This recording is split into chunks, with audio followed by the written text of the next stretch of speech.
อันยองฮาเซโยสบายดีและสวัสดีมื้อนี้ก็บ่มีหยังหลายเนาะมื้อนี้ค่อยอยู่เฮือนแล้วก็ได้กาเกี่ยมน้ำผึ้งที่จะส่งออกไปประเทศเกาหลีเนาะมื้อนี้พ่อของค่อยอ่าสิฝากน้ำผึ้งนำน้องชายของเพิ่นเนาะไปประเทศเกาหลีและเพื่อนของเพิ่นเพราะว่าการถือน้ำผึ้งไปประเทศเกาหลีนั้นก็บ่แม่นของง่ายๆเนาะเพราะว่าต้องได้มีการกวดกาคุณภาพของน้ำผึ้งก่อนที่จะส่งออกไปเนาะเพราะว่าน้ำผึ้งมีจำนวนหลวงหลายก็เลยต้องฝากไปเท่าน้อยเนาะจะเอาไปจะเป็นจำนวนหลายทีเดียวเลยแม่นบ่ได้น้ำผึ้งนี่แม่นซื้อมาแต่ปีกายเนาะประมาณ300กว่ากิโลตอนนี้ก็ยังบ่หลายแล้วส่งทยอยส่งออกไปอยู่ยังประมาณ50กิโลตอนนี้เนาะในปีนี้ก็คิดว่าสิเก็บน้ำผึ้งอีกเนาะน้ำผึ้งนี่แม่นเฮาเก็บซื้อมาทางภาคเหนือของประเทศลาวมีน้ำผึ้งหังแน่แล้วก็น้ำผึ้งโกนแน่เก็บซื้อมาช่วงเดือน5เป็นน้ำผึ้งเดือน5เป็นน้ำผึ้งที่มีคุณภาพและตอนนี้ก็ทยอยส่งออกไปประเทศเกาหลีต้องได้แพ็คเครื่องตัวนี้ก็มีน้ำหนักอยู่ประมาณ50กิโลการที่จะเอาขึ้นยนต์นั้นก็ต้องมีการกวดกาน้ำหนักหลายขั้นตอนเนาะเพื่อที่ส่งออกต่างประเทศได้บ่แม่นของง่ายอันนี้ก็ย้อนว่ามีหมู่ครูของพ่อหันมาแน่แล้วก็น้องชายมาแน่เนาะช่วยกันถือไปเท่าเล็กเท่าน้อยถ้าว่าจะถือไปทีเดียวเลยก็บ่ได้เนาะเพราะว่าถือไปหลายก็ต้องมีการกวดกาคุณภาพของน้ำผึ้งถ้าว่าเฮาถือไปน้อยก็บ่มีปัญหาหยังเพราะว่าเฮาแม่นมีข้อแก้ตัวเกี่ยวกับการเอาไปสวมใส่ในชีวิตประจำวัน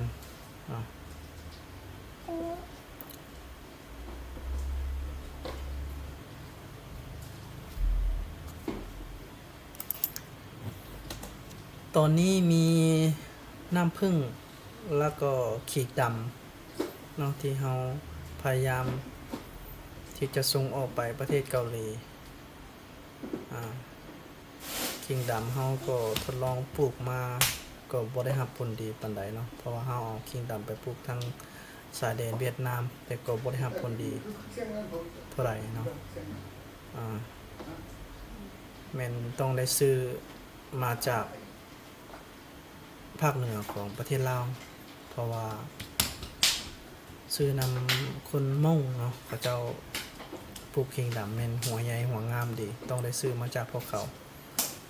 เพื่อที่จะส่งออกไปประเทศเกาหลีเนาะคืออย่างที่ฮู้ที่เห็นนั่นแหละ YouTube ของข้อยก็เกี่ยวพันกับคนเกาหลีเนาะมีคนเกาหลีเข้ามาหลายบ่ว่าจะเป็น FC หรือว่าญาติพี่น้องหรือว่าหมู่เพื่อนของพ่อเนาะได้เข้ามาเยี่ยมยามตลอดเข้ามาตลอดทุกๆเดือนมันมีแขกเข้ามาบ่ซ้ำหน้ากันเนาะมีหลากหลายประเภทบางคนก็มาเฮ็ดธุรกิจบางคนก็มาท่องเที่ยวบางคนก็จะเป็นหมู่ครูมาแวะมาลินหาเนาะผู้ใดได้เห็นคลิปนี้แล้วก็อย่าลืมกดไลค์กดติดตามกดแชร์เพื่อเป็นกำลังใจให้ค่อยแน่เนาะแล้วค่อยก็อยากประชาสัมพันธ์ถึงพี่น้องหรือว่า FC คนลาวเนาะที่ว่ายังติดตามหรือว่ายังได้เบิ่งคลิปค่อยอยู่ก็ช่วยคอมเมนต์มาแด่ว่ายังติดตามอยู่บ่ หรือว่าบ่ได้เบิ่งคลิปค่อยแล้วนะบ่ว่าจะเป็นทั้งฝั่งไทยหรือฝั่งลาวก็ช่วยคอมเมนต์มาทักทายสบายดีเด้อเพราะว่าข้อยบ่เห็นคอมเมนต์แต่ว่าข้อยเห็นในเปอร์เซ็นต์หั่นว่ามีคนไทยแล้วก็คนลาวติดตามอยู่เนาะก็บ่หลวงบ่หลายข้อยก็เลยมาพากย์ภาษาลาวให้ได้เข้าใจนำกันบางครั้งก็ข้อยอาจจะบ่ได้เว้าบ่ได้ว่าหยังมันอาจจะบ่เข้าใจข้อยก็เลยมาพากย์ภาษาลาวเว้าเกี่ยวกับ YouTube ของข้อยนี่แหละถ้าว่าท่านใดยังรับชมอยู่ก็อย่าลืมคอมเมนต์มาแด่ทักทายสบายดีเพราะว่าข้อยสิได้บรรยายหรือว่าให้ความรู้เกี่ยวกับช่องของข้อยหลายๆอย่างเนาะช่อง YouTube ของข้อยก็ดำเนินมาได้ปีกว่าแล้วเนาะแต่ก็หามาบรรยายเป็นภาษาลาวภาษาไทยย้อนว่ามีคนลาวและก็คนไทยติดตามอยู่เนาะก็เลยมาบรรยายเป็นจังไดก็ฝากติดตามไปนำกันแด่ว่าต่อไปเฮาสิเฮ็ดคลิปจังใดก็ช่วยติดตามไปนำกันวิถีชีวิตของชาวบ้านหลากหลายชนิดเนาะเพราะว่าเฮาไปบางครั้งเฮาลงคลิปไปก็มีผู้ใจบุญทั้งเกาหลีเพิ่น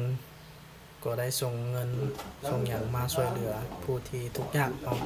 เฮาก็ได้นำเงินนั้นไปซื้อเครื่องและอุปกรณ์เข้าไปช่วยเหลือบ่ว่าจะเป็นคลิปที่ผ่านมาเนาะเฮาก็ได้ไปช่วยเหลือนักเรียนแต่ละบอนเนาะเพราะว่า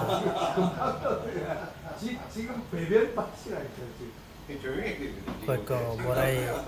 ถ่ายโพสต์ลง Facebook หลายเนาะก็หาสิมาเริ่มถ่ายโพสต์ลง Facebook ให้พี่น้อง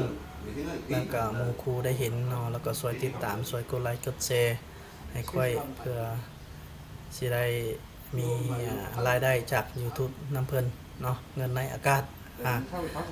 อันนี้ก็เดินทางมาถึงท้ายรายการแล้วจังไดก็ตามอย่าลืมกดไลค์กดแชร์กดติดตามเด้อขอบใจหลายๆบ๊ายบาย